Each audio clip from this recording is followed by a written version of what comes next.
আমার ভিডিওতে তোমাকে জানাচ্ছি ওয়েলকাম।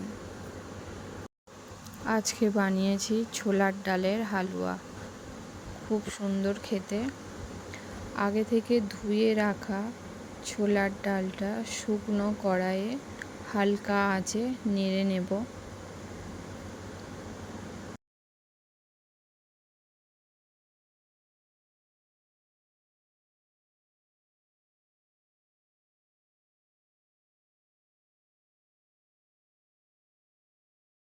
ভাজা হয়ে গেছে, এবার বাদাম কুচিয়ে নেব।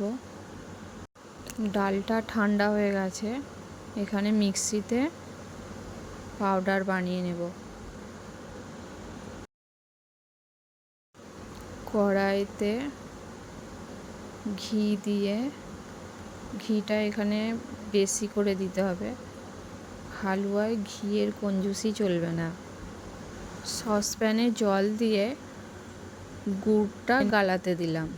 কড়াইয়ে ঘি গরম হয়ে গেছে, ওতে তেজপাতা দিয়ে পেষা ডালটা দিয়ে হালকা আঁচে নাড়তে থাকবো 5 থেকে 7 মিনিট।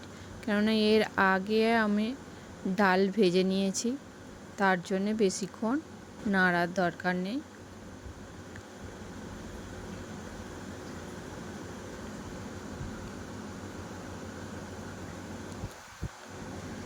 গুড় গলে গেছে, চিনিটাও ওতে দিয়ে দিলাম, দিয়ে গলিয়ে নিয়ে এবার ধীরে ধীরে জল দিয়ে ডালটা নাড়তে থাকবো। সব জলটা দিয়ে নেড়ে নিয়ে বাদাম দিয়ে শুকনো, হালকা শুকনো করে নামিয়ে নিলাম। হয়ে গেল আজকের হালুয়া, ছোলার ডালের হালুয়া।